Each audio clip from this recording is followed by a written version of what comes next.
And we're live. So this is Matt Bertram with Business Houston Podcast presented by the BBB. Today I have Chris Bounds with Invested Agents with me. Chris, it's a pleasure to have you on. Thanks for having me. I appreciate it, Matt. Yeah. So why don't you tell the audience a little bit about your business and kind of what you do to kind of get started? Yeah. So I guess to keep that brief, got started investing in houses in college, graduated. Took a little break from real estate, but I did do 4 houses my first year. Got a sales job in Houston, Texas, after graduating from Texas A&M. Did that for a while, got married. Priorities changed. Once I got married, I'm like, hey, babe, we should go flip. We should start flipping houses again.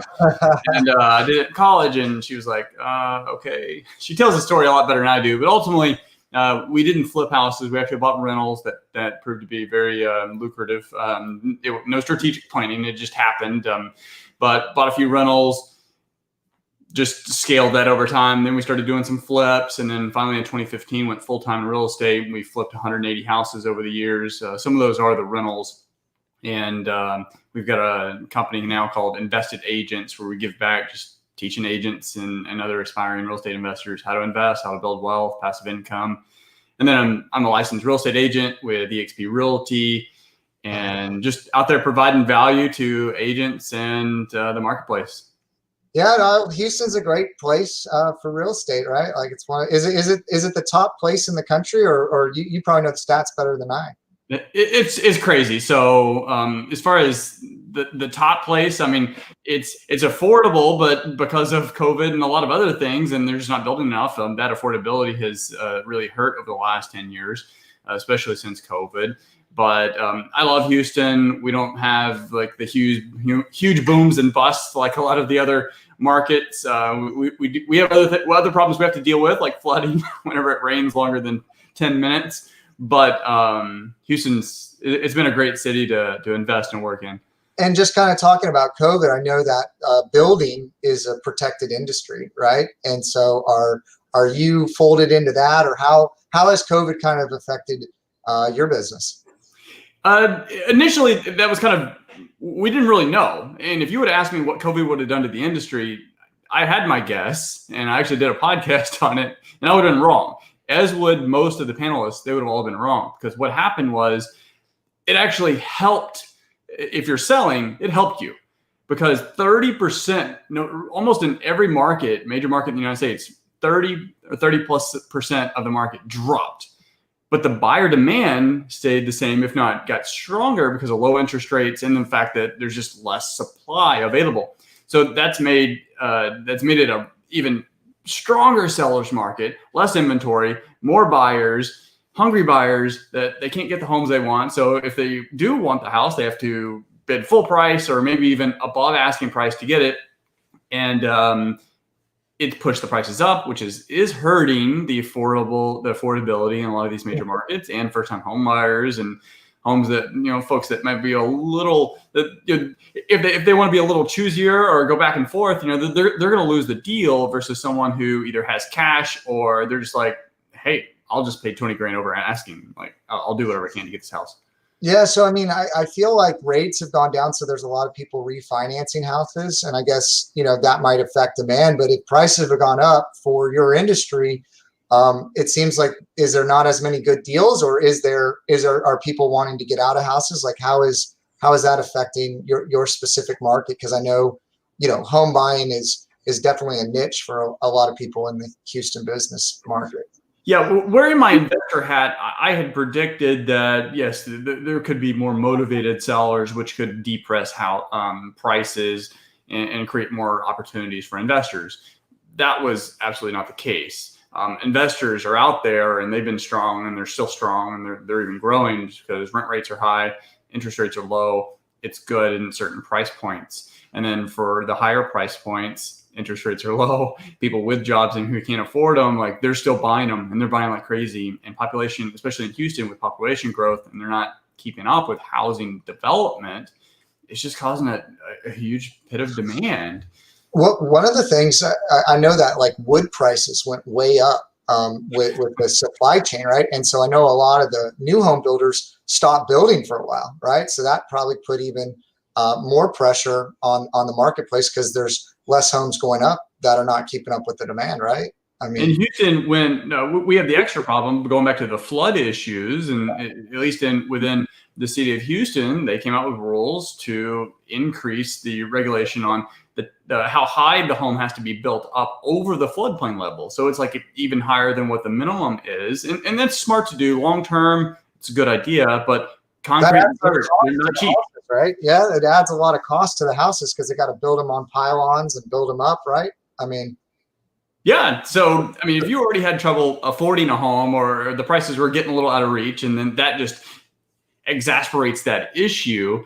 And then back to when you're talking about wood prices, I had a quote. This is a rental or a flip that we're doing, and I had a quote for a fence replacement, and it was like $6,000 or something dollars. It is a long fence, but it's something that I would have expected like 2,000, 2,500. That's what I was expecting to get back. And they said 6,000. Like, oh my gosh, why? And then it dawned on me, it's like, oh yeah, like wood prices have gone up like 3 to 5 times. wow. So yeah, no, I mean, I think it's really interesting. I think that, you know, if you know what you're doing, and I think it's really important to really have good education around buying homes. I mean, I think that there's a lot of people doing it. There's a lot of people, you know, just the whole industry all around in all the different niches is really blowing up. I'm looking at your website right now, investedagents.com, and it looks like you're giving away a free private lending playbook. Can you tell us a little bit about that? Yeah, so the collaboration and working with other successful, you know, folks in the industry. That's how I got to where I am now. Because you're looking for people who've been there, who've been where you are, or you want to go. You work with them, network with them, and you just kind of be a sponge and absorb everything. So one of those colleagues, Brant Phillips, who I'd followed for a little while online, and we had some connections, ended up doing like an Ironman together because misery loves company. And we got to connect. And ultimately, we've been working together we're both with eXp Realty and just sharing value, our knowledge and experience with investing and raising private money and building businesses, building wealth. And a lot of agents, whether they know it or not, they basically own a job and they're not building wealth. They're not building passive income. They're working very hard for what they do. But we're like, hey, look, let's just give more back. Like, let's give more value. So that's what we did with Invested Agents. And he was like, hey, sure. Yeah, you can give the book out for free. Investedagents.com. Actually, investedagents.com/summit, because we got a huge event coming up January 15th. We've got like a rock star lineup of 8 guests plus myself, just all day virtual event. Doesn't matter where you are in the country, you can be able to get in. It's free, and if you sign up, you'll get a copy of the book. Yeah, no, I'm looking at it on the website. It looks great. Yeah, and that's what I was going to ask. How is the event? I mean, it sounds like you're doing a lot of different things.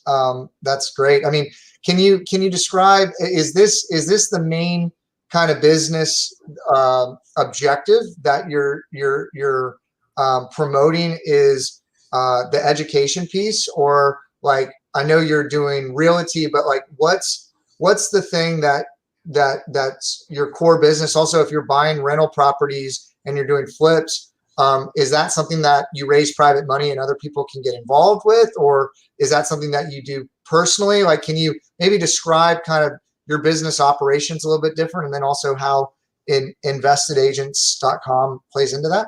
Yeah, yes to everything you said. So ultimately, my business is real estate. I love real estate. It's fun. It's got that sexy appeal. HGTV helped out with that. And the concentration has evolved. It used to be only investments. And then I realized like there's this whole other side, even though I had my license with retail. And even though I had the opportunity, I didn't provide that value as an option when I'm talking with folks. So I'm like, okay, well, let's figure that out. Let's provide more value. Same thing with Invested Agents.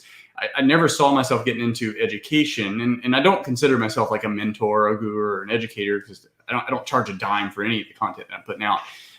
It was just, how can we give more value to the marketplace, whether you're agents or investors or you're a consumer, you want to go out and buy and sell a house. How can we give more value? Because ultimately, this is what's going to happen. Someone somewhere is going to see it.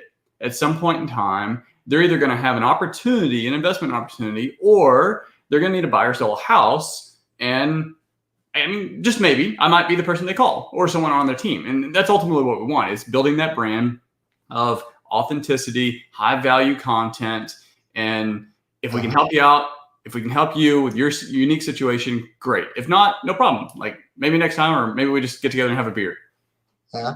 And so let me ask you, so how is maybe with COVID or what you were doing before, like how are you marketing this? Like, so you have this great education, and then you have a summits and stuff like that, but now probably how you do business is a little bit different. How has your marketing changed, or how are you getting people to come to the website and maybe register for the event? Like what have you found most effective? Yeah, and COVID's been bad in a lot of different levels. If we can look at the good side, is that it forces change, and when you have to change, you're generally looking, how can I do things better? Yeah. So we were doing a lot of local events. I love meeting with people and like having a beer, barbecue. We had a bar that Invested Agents was that's really a digital version of what we did locally. Now we can't meet locally at restaurants in big groups. So we're like, hey, look, let's just bring it online. And the cool thing about that is we've got a whole different, like a whole millions and millions of additional people that we can now talk to and meet with and collaborate with. So from that standpoint, and really everything else, like marketing, we used to do marketing totally differently. And we're like, so everything's going digital. We see where things are going with COVID, with businesses and folks working from home. Digital advertising, everything's going digital, and it's going at a rapid pace. So like, let's just try to get in front of this as soon as possible. We did a lot of like traditional stuff. Like, let's try to get in this digital frame, get online, start doing podcasts, start doing interviews, start doing content creation, Facebook ads. Like, let's figure out Facebook ads. Very cool. Very cool. So, so being part of the BBB, how do you feel that that's maybe helped you, or that's important for you, or like, give me kind of your view of kind of being a BBB accredited member from the standpoint of interacting with new customers or prospects. Yeah, it's absolutely had a direct impact. I can't tell you the exact transaction, but I know there have been folks who specifically said, hey, I looked you up on BBB, and paraphrasing, they like what they saw. And I knew that. So it goes back to the digital world. Like, you don't go to a restaurant, or you don't go to a new store or anything without checking out the reviews, Google reviews or Facebook reviews. Either way, they need reviews, because that is someone giving their credibility and their experience out there to the world, saying, hey, look, I vouch for this company. And so we realized that from the BBB standpoint, because y'all have a great brand and a lot of reach. You're like, well, fine. Like, if we're going to pop up in search results and BBB is going to pop up there, I want there to be a 5-star. Yeah. So let's work on that. Fantastic. So tell me, and I think the BBB, being accredited, like, people can trust it right now. There's so many people that are online, and you might not have known the company before, right? Because you're reaching all these new people. There's things that you can, I guess, look at and kind of check the box, and you've gone through a vetting process. So I think that the BBB has a lot of value in some different areas. So kind of coming to a conclusion, I thought that it might be nice for you to maybe share a few of your best tips of growing your business with COVID for other small business owners out there. So for me, and this is advice to myself, I wish I could give like 3 years ago. Through growing the business, me personally, I was lazy. And I say that with humility. You're in the core. We talked in the pre-interview. You're in the core. You're not lazy. Well, no, I'm a hustler. Like, I get up at 4:30 in the morning. So, and I do it because I really do like what I do. I got a lot of stuff to do, but I do like what I do too. But by lazy, I don't mean that as in I wasn't working hard. I mean that as in I wasn't taking the concentrated effort to get involved in certain aspects of the business, because there was always someone else who I knew could do that for me. And when it comes down to it, yes, maybe they can, maybe they can't. But if I don't know those intricate details. I don't have to be as good as they are, but if I don't at least understand the process, then it's hard for me to manage them. And if I can't manage them and then they either quit, get sick, or I got to let them go, then that's a failure point. Yeah. And so through COVID, when we leaned up purposely because we didn't know what was going to happen. And it was like, now I know everything in the business. There's not a piece of my business that I don't know very, very well. I will outsource or bring internal folks to just total be 10 out of 10 on certain things. But right now I know it. And I just wish I had that a couple of years ago, but hey, sometimes it takes an event to kind of wake you up and figure that stuff out. No, absolutely. Well, Chris, how can people get in touch with you? What's the best way for people to get in touch with you? And if there's anything else you would like to share? Yeah, Facebook. I'm very active on Facebook, YouTube. Even though I'm like in my 30s, I did sign up for TikTok. So reach out to me any of those platforms. I'm always putting content. If you like something, like it, comment. You can send me a message. Happy to connect.